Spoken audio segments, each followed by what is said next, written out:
नमस्कार. आपण येथे नवीन सेवार्थ प्रणालीमध्ये महागाई भत्ता, थकबाकी, डीए अरियर्स कसा द्यावा ते पाहणार आहोत.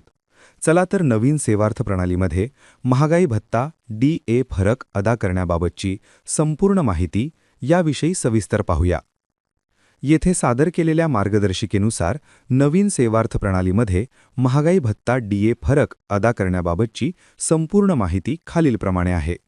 नवीन सेवार्थ प्रणाली, महागाई भत्ता फरक अदा करणे मार्गदर्शिका.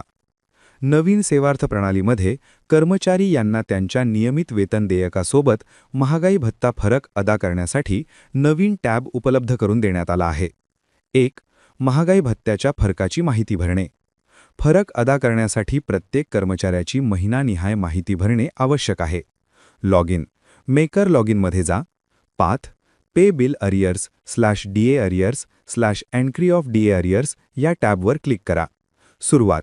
स्क्रीनवर दिलेल्या न्यू बटनावर क्लिक करावे. 2. फॉर्ममध्ये माहिती भरण्याचे टप्पे. खालील पर्याय अचूक भरावे. पे आयटम यामध्ये डिअरनेस अलाउन्स डीए हा पर्याय निवडावा. Arrears to be paid in the month ज्या महिन्यात फरक देणार आहात तो महिना निवडा, उदाहरणार्थ मार्च 2026.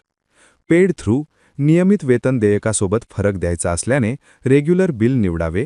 सिलेक्ट बिल ग्रुप संबंधित कर्मचारी ज्या बिल ग्रुपमध्ये आहेत तो ग्रुप निवडावा. पिरियड फॉर अरियर्स ज्या कालावधीचा फरक द्यायचा आहे तो फ्रॉम आणि टू मध्ये निवडावा. टीप जर कालावधी एकत्रित नसेल, उदाहरणार्थ 5 महिने पण मध्ये खंड असेल, तर प्रथम सलग कालावधीची माहिती भरून सेव्ह करावी आणि नंतर उर्वरित कालावधीसाठी पुन्हा हीच प्रक्रिया करावी. रक्कम भरणे आणि सेव्ह करणे. उपरोक्त माहिती भरल्यावर गो बटनावर क्लिक करा. यानंतर प्रत्येक कर्मचाऱ्याच्या नावासमोर महिने दिसतील. जुन्या प्रणालीतील डेटा अद्याप वर्ग झालेला नसल्याने प्रत्येक महिन्यासाठी देय असलेल्या फरकाची रक्कम स्वतः अचूकपणे भरावी. माहिती भरून झाल्यावर फॉर्मच्या वरच्या बाजूला असलेल्या सेव्ह बटनावर क्लिक करावे. माहिती यशस्वीरित्या जतन झाल्यावर तसा संदेश म्हणजेच मेसेज प्राप्त होईल. 4. फरकाचे विवरणपत्र तपासणे.